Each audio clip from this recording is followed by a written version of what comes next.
Olá, eu sou Alan Victor e seja muito bem-vindo ao canal. No vídeo de hoje nós vamos falar sobre algo que faz parte da sua vida, tirar fotos. E vamos pegar desde os primórdios da sua origem até como as câmeras fotográficas elas foram evoluindo para chegar nos dias de hoje. Se você gosta de tecnologia, informação, curiosidades e atualidades, inscreva-se já no canal, pois você veio ao lugar certo. Bom, agora que todos vocês já curtiram o vídeo, curte aí, vai. Nós vamos falar sobre o bendito assunto.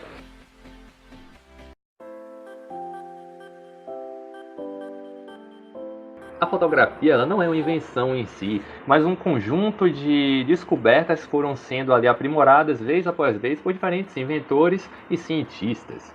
Relata-se que o princípio da fotografia surgiu na Grécia Antiga com Aristóteles, onde ele projetou a câmara escura. E o que é que ele fez?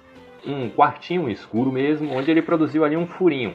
Ele observou que a passagem da luz por aquele buraco produzia uma imagem do exterior no interior. Com esse quartinho escuro ele conseguia visualizar quando haviam eclipses, ali sem danificar os seus olhos, dentro do quartinho escuro. E lá dentro ele comprovou também que quanto menor o tamanho do buraco, maior era a nitidez da imagem. E o contrário também era verdade, quanto maior o buraco, menos nítida era a imagem. Claro que isso, com o tempo, esse conceito ele foi aprimorado com o uso de lentes, onde agora um buraco maior conseguia ter uma melhor nitidez. Utilizando dessa ideia dele do quarto escuro, um cara ele conseguiu gravar uma imagem em couro, utilizando ali o nitrato de prata. Só que com o tempo essa imagem desaparecia, e ele levou cerca de 10 anos para conseguir chegar até aí. Então o outro cara, modificando um pouco ali a química, ele conseguiu fazer algo diferente.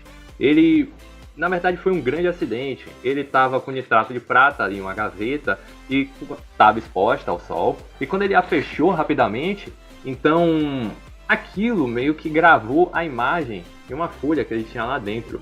E essa fotografia ela era permanente, ela não saiu. Então foi o primeiro registro de uma foto que nós tivemos. Após isso ele começou a trabalhar nesse seu projeto e ele conseguia agora desenvolver as fotografias, onde as imagens ficavam expostas ao sol por cerca de 8 horas até serem reveladas. O primeiro cara que conseguiu era o Niepce, que usava uma placa de estanho com betume branco. Só que, claro que não ficou por aí. Veio um outro cara e conseguiu mudar ainda aquela química utilizada no nitrato de prata e agora ele conseguiu diminuir esse tempo de espera de horas para apenas poucos minutos. E o nome do segundo químico era Daguerre. Ele usava em seu processo vapor de mercúrio e tiosulfato de sódio. Depois veio um cientista inglês e aperfeiçoando com suas próprias experiências a câmera escura. E esse foi o precursor do rolo de câmera. Até então as fotografias elas eram todas em preto e branco, mas depois de muitos estudos ali pelo mesmo inglês, o Talbot, elas passaram a ser coloridas porque ele desenvolveu um papel fotossensível que era o celuloide e assim ele descobriu os positivos e o melhorou a esse ponto. Ele basicamente criou o processo de revelação de fotos, onde agora elas tinham uma nitidez muito maior do que pelos processos anteriores. E ele demorou muito para se anunciar como inventor daquilo, por isso todo mundo começou a fazer aquilo, não dava mais para ele dizer que foi ele que fez, não tinha mais como ele provar aquilo ali.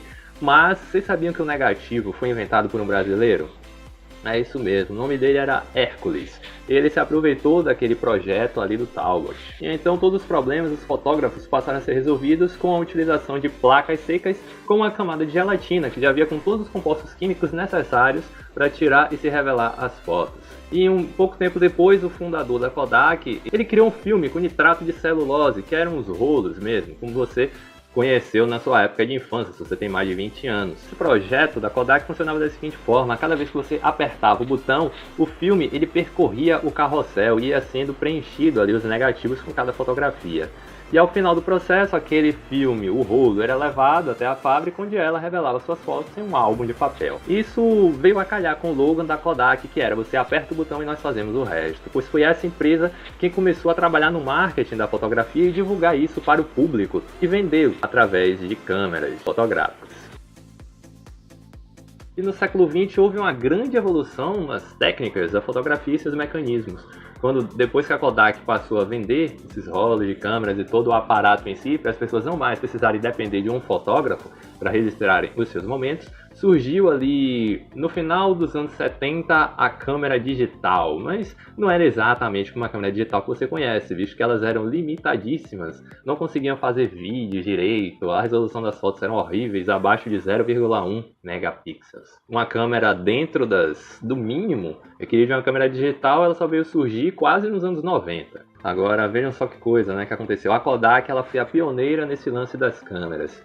E ela tinha tudo nas mãos, o domínio no mercado, das vendas, era a marca mais popular, não era a única, havia outras também. Só que ela era o grande nome na fotografia. Mas então, o que aconteceu para a Kodak declinar tanto assim e hoje em dia ter desaparecido? Bom, foi um grande erro administrativo dentro da empresa, onde eles tinham a tecnologia nas mãos para lançarem a primeira câmera digital. Só que eles não fizeram isso, eles viram que eles estavam por cima ali da nata do bolo, e então pensaram, ah não, nós já temos tudo, deixa aí, deixa para depois, e foram deixando. Até que aí veio um japonês de lá do outro lado do mundo, teve a mesma ideia e lançou a câmera fotográfica. Assim ela começou a vender milhões, a Kodak caiu, e aí só quando eles se viram abaixo disso foi que eles se lançaram nisso também, mas aí já estava tarde, já tinha perdido espaço. Infelizmente a Kodak ficou para trás, por causa de uma grande burrice. E aí nos anos 90 essas máquinas digitais foram baixando de preço. No início elas chegavam a custar mais de 20 mil dólares e agora estavam a preços acessíveis ali para a classe média, né? Valores intermediários e com as resoluções também medianas. E ao passar dos anos, os celulares passaram a incrementar bastante essas tecnologias, como por exemplo, em 2001 já eram fabricados no Japão celulares com câmera. Mano, japoneses, sempre japonês, eu tô falando isso direto aqui no canal, cara. 2001 já tinha câmera no celular. E aí após isso foram se desenvolvendo celulares com flash, com câmera frontal e as resoluções sempre aumentando.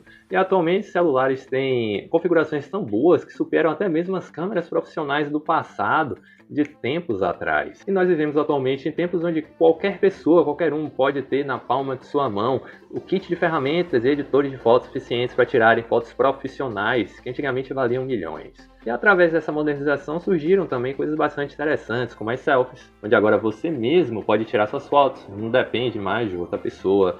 Surgiram os portfólios, onde os artistas eles divulgam suas fotos em sites, em redes, para que as pessoas vejam e contratem seus serviços. Álbuns digitais têm a mesma funcionalidade, onde eles postam ali as fotografias e pessoas vão em bancos de dados, principalmente autores, e compram essas imagens com seus direitos para poderem usar. O conceito da fotografia digital surgiu na Guerra Fria e a corrida espacial. Isso porque agora que o homem ele ia, né? Não é comprovado até hoje que ele tinha pisado na Lua naquela época. Que ele ia para a Lua, então se ele tirasse uma foto e perdesse o rolo lá pelo espaço, e aí, como é que ele ia provar? Então eles pensavam já em desenvolver algum protótipo de uma câmera digital para tirarem a distância as fotografias ou enviá-las remotamente para outros lugares.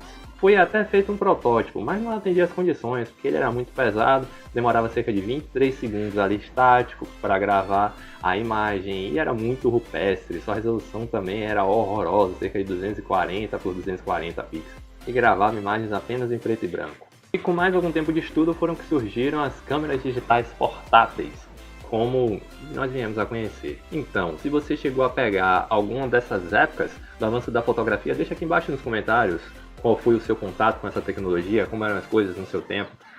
Eu ouço falar que antigamente as fotos 3x4 eram tiradas através de um lambe-lambe, que era uma câmera com um tripé, uma câmera enorme, onde o fotógrafo ele ficava ali posicionado, a câmera escura era nela mesma, era um pano que cobria ele, quando ele batia a foto, havia uma chapa lá dentro que recebia aquela luz do flash que ele segurava externamente e aí capturava a imagem. Eu, dos anos 90, daquela geração, eu já peguei a época das câmeras analógicas e digitais. E era uma coisa bastante interessante, porque no tempo da analógica, criança não tirava foto não, pai. Só quem batia era adulto, tinha que ser inteligente para tirar uma foto, bem diferente de hoje em dia.